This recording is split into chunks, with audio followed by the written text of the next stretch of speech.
one. Hey all, this is Misti-Dawn from the Manamal Streaming Radio, and I am here talking to the band Everest. First, I would love to thank you guys for joining me. How are you today? Great, how are you? Good morning. Good morning. Good morning. Can you tell me who all I'm talking to today and what you do in the band? Well, sure. My name is Jared, and I'm the drummer for Everest. I'm Mike, I'm the singer. I'm Eddie, I'm lead guitar. And your other guy isn't there yet, right? Well, the bass player won't be here today. It's just the three of us. Gotcha. Well, first I'd love to say that I think your band name's great. Your mantra is the only way out is up, and it's perfect. Were there other possible name choices? I think for us, no. We had come up with the name Everest for ourselves even before the band started. Mike and myself have been friends since before we were in a band together, and we used to go to a lot of rock shows and see other bands and have some drinks at the bar and start talking about, playing together. And we came up with the band name Everest, I guess, about 4 or 5 years ago.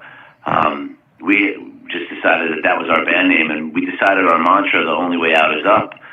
Just a few months after that, I think before we ever even played a note, we had imagined this band Everest and our mantra, so we never thought really of changing the name or having a different name.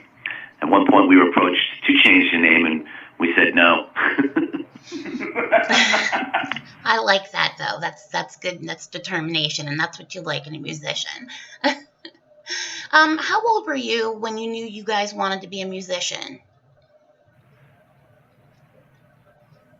Well, you're going to have a different answer for that one. Sure, well, I can answer that easily. I was a musician from the time I was a little kid.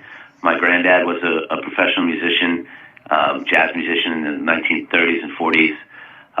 And when I was 11 years old, I had a poster of AC/DC, "For Those About to Rock, We Salute You," on the wall in my bedroom.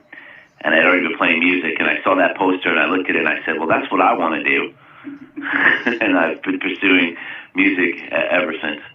That's awesome. Now, who are some of everybody's musical influences? So, actually, one of my big influences, oddly enough, and I don't know if it really comes out through our style. Me personally, I'm Eddie, the guitar player. I was listening to a lot of death metal and like technical stuff when I was a kid, from like 8, 9, 10.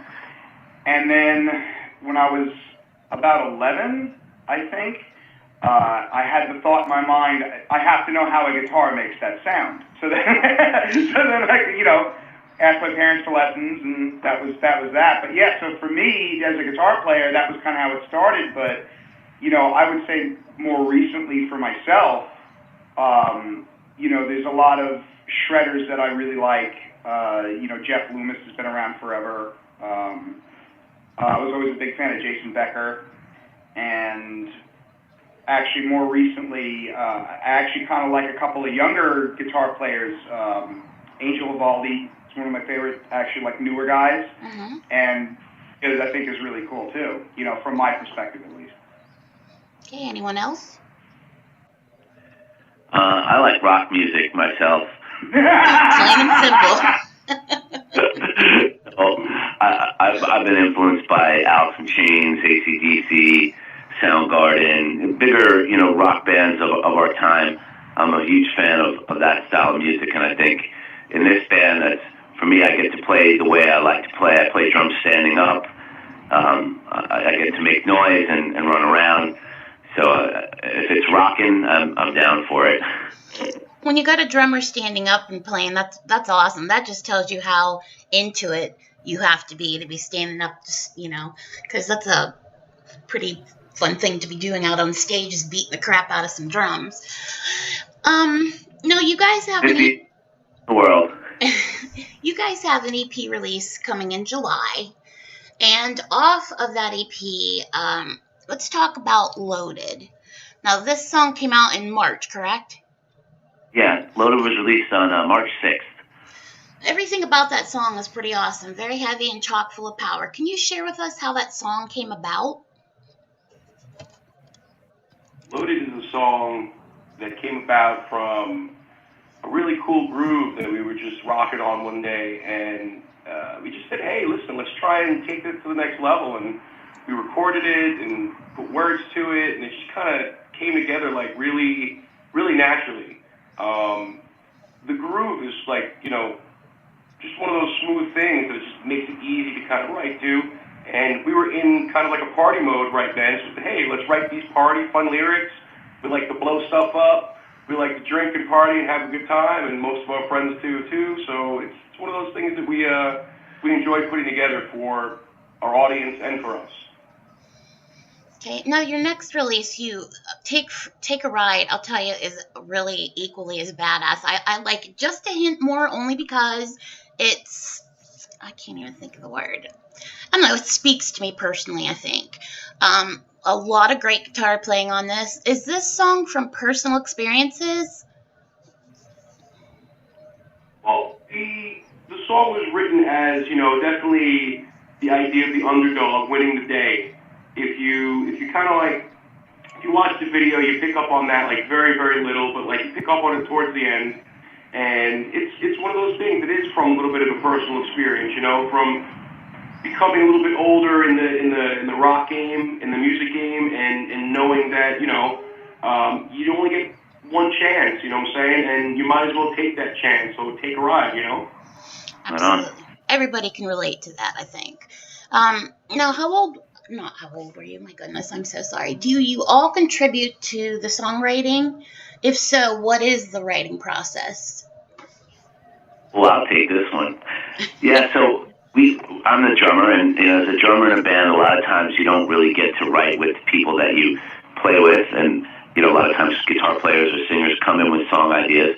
But in this band, we get together as a band. We lock ourselves in our rehearsal studio. We just hang out.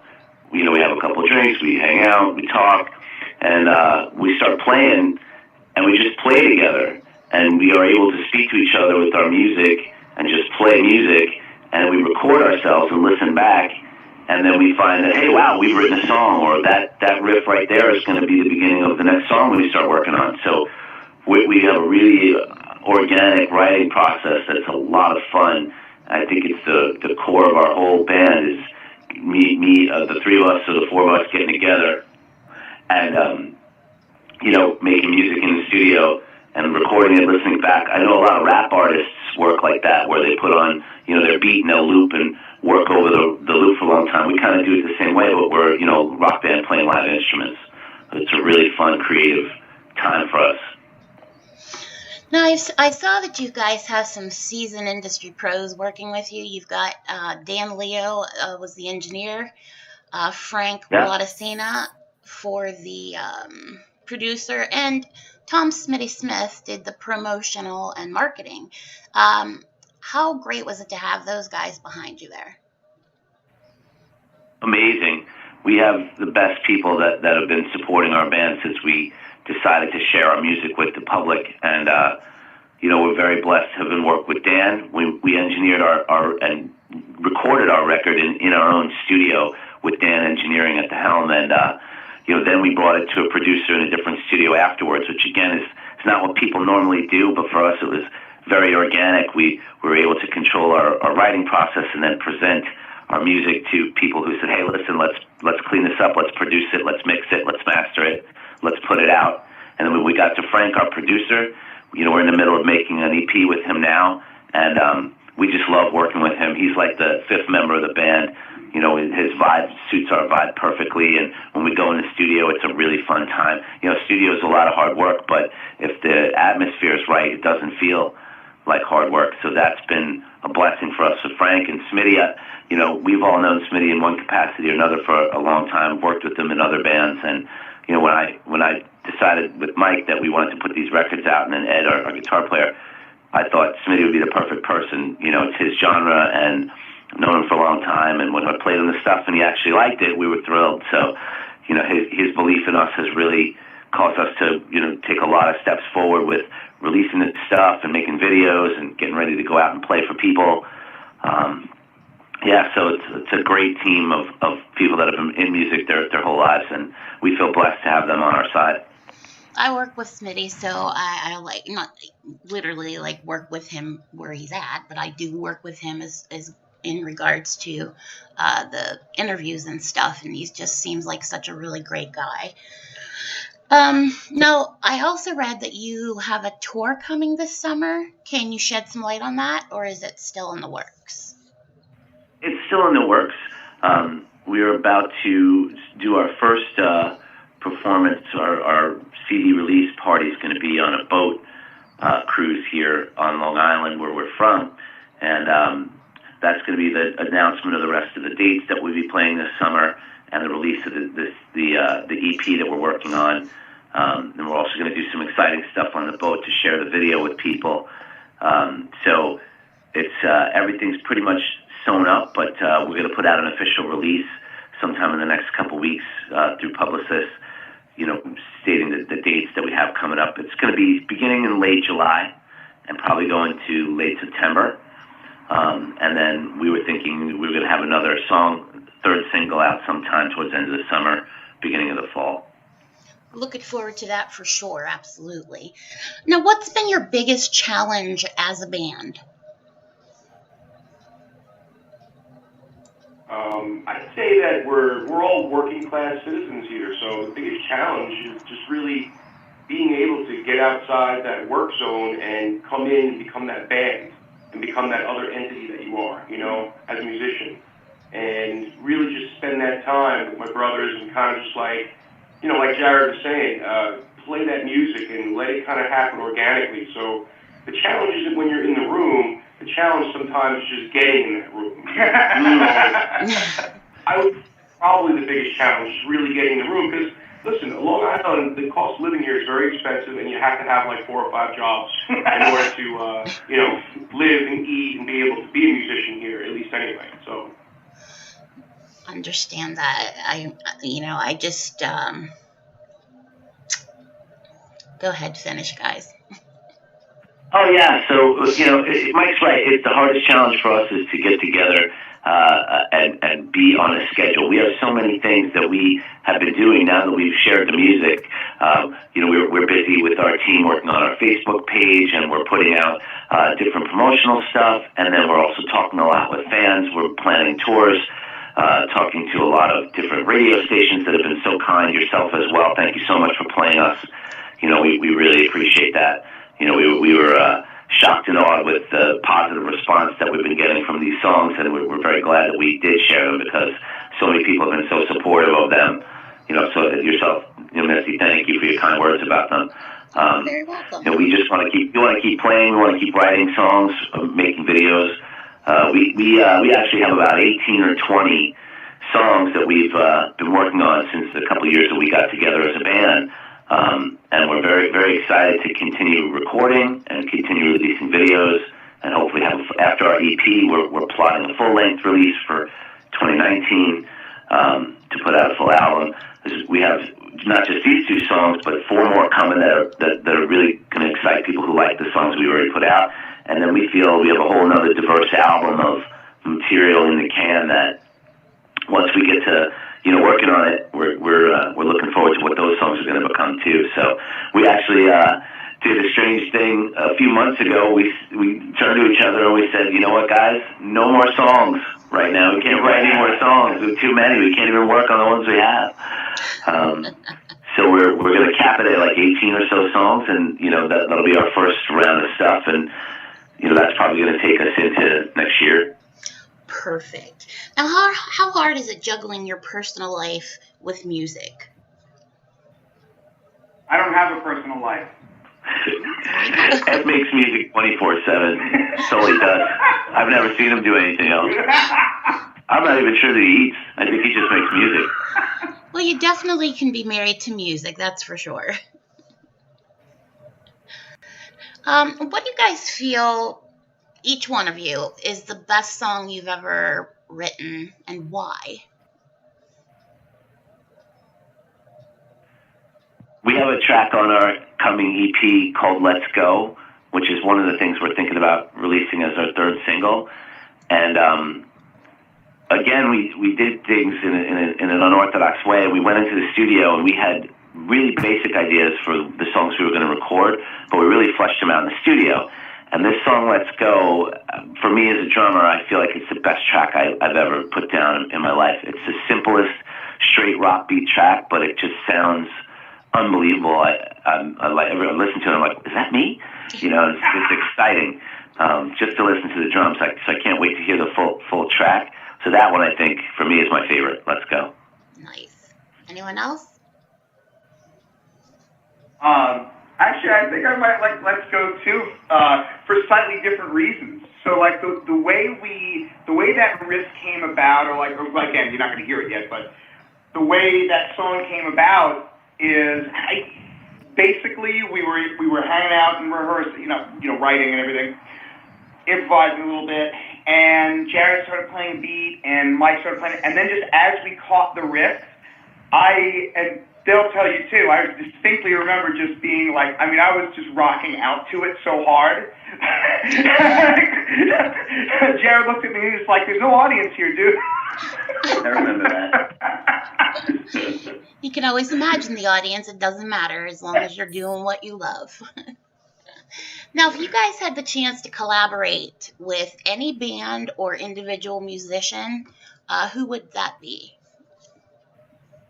Ooh, that's a great question. I think that's a tougher question, really. That's a little harder, I think. I don't know, Mike. Do you have any?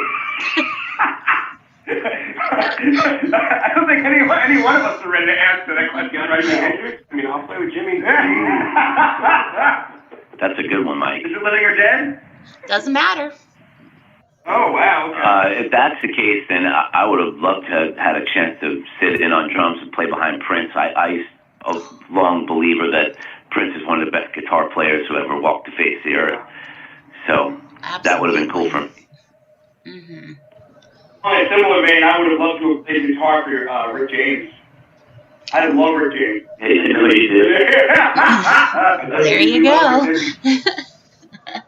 Now, we did ask some people, some fans, if they wanted to ask you some questions. So I think I have around 5 here. One would like to know... I'm sorry, what was that? I said sure. Oh, okay. If you hadn't become a musician, what do you think you'd be doing now? I would be a race car driver. That was my other dream. I just like to go fast. So maybe that's why I do crazy stuff like stand up behind the drums. I would like to be a race car driver if I can. That would be I amazing. think I would flying pilot because I like to be high and I like to go faster than Jared.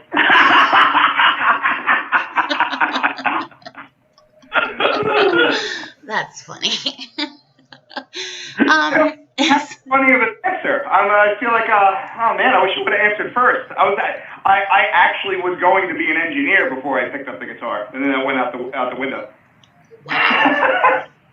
Obviously, Ed is the brains of the operation.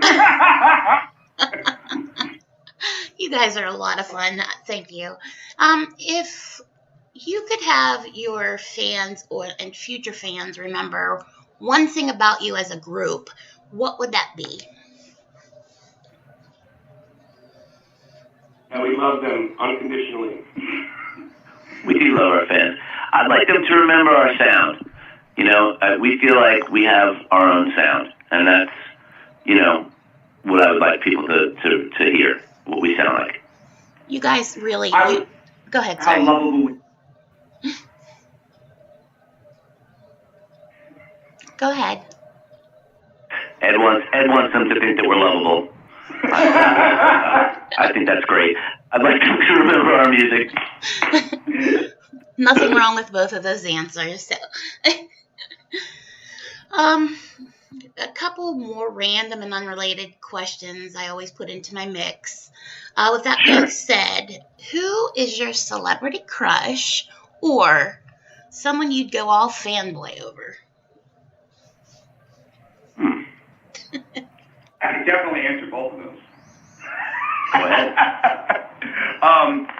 I really, my crush is Alyssa White Glutz from Arch Enemy. Nice. And I listen to a lot of different music, but I don't really crush on a lot of things. But how am I not? And what was the other question? I just got distracted. Or someone you'd go all fanboy over? I have gone fanboy for a couple of. I like Mark Tremonti from Alter Bridge. Jeff Loomis from Nevermore, Sanctuary. He's also an arch enemy now. There's a couple of people actually. I've gotten the chance to actually meet a couple of them. And, actually some of those people, those guys that I mentioned, actually are really, really nice guys. They're really cool dudes. Like, they're very approachable. Anybody else? My celebrity crush, I don't know her name. There was a TV show on the networks many years ago called Vegas. There was a little brunette girl that played the lead. I think her name was Vanessa or something like that. That's my only celebrity crush. I have so much trouble finding any others. But as far as going fanboy, if the Swedish metal band Avatar is anywhere near me at all, I cannot control myself, and I will have to bang my head throughout their entire performance uncontrollably while jumping up and down at the same time. Good choice. Definitely a great choice. That's awesome. Let's see. We have another question from a fan. They would like to know what everybody's favorite meal is. Like you're the gourmet. I was just thinking the other day, I love steak, like a lot. But it's got to be like perfect. It's got to have the right meat, the fat texture, the right flavoring. I don't know. It can't be too bloody, but just bloody enough. I don't know. It's one of those things. So I'm definitely a steak guy, and I'm looking to get myself a nice little steak soon. Wow. Like I said, Mike is the gourmet. He's definitely got the chef thing going on. I've seen him cook. It's quite an experience. Myself, I love soft shell crabs. And they're seasonal here, and my birthday's coming up, so hint, hint. If anybody wants to take me out for soft shell crabs on my birthday, I'm ready to go. Well, if I was closer, I would, because I love soft shell crab, too. We could get them sauteed in a nice lemon butter with some rice pilaf. Oh, yeah. There you go. That sounds awesome right there. Now, who was your favorite cartoon character as a kid? Anyone else want to go first? Well, honestly, we don't have to go first. It's like I know Jared really likes cartoons, but Eddie and I love Rick and Morty. It's like one of our favorite cartoons ever. But and that concept, do you like Futurama? I don't know if I ever asked you this, Mike. Do you like Futurama? Not that I don't like it. I don't really get a chance to watch it. I got you. Never got into it. I think Futurama for me is probably my favorite cartoon ever. One of my sons. Yeah, I do as well. I will never like anything more than the original Amazing Spider-Man cartoons that were on TV when I was a child. That's my favorite. I used to think I was Spider-Man. You mean? Yeah. Mike's actually seen me be a little bit like Spider-Man. Yeah, sure. He climbs precariously on things. Yeah. It's very unnerving. I know. Oh, God. I do that on purpose. All these things wrong. Yeah. I do that on purpose too. That's why he insists on stuff.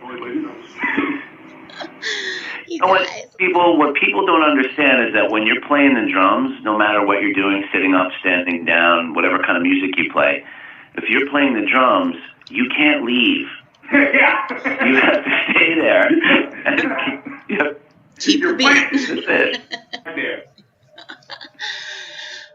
Is there anything else that you guys would like to say to your fans and our listeners that we haven't covered in this interview? Keep rocking, and thank you for listening to our music. And rock and roll music is the best thing ever, and it's going to be here forever. So we love making it for you. Please listen to us. When you first started out saying rock and roll I thought you were going to end it with noise pollution. That's where my brain went. Well, I did bring up AC/DC a couple times. So that makes sense. Well, guys, you guys have been a pleasure and a lot of fun. Thank you so much for taking the time out to talk to us today. We at the Manamal Stream Radio are really looking forward to what's coming next for you. So please keep us in the loop.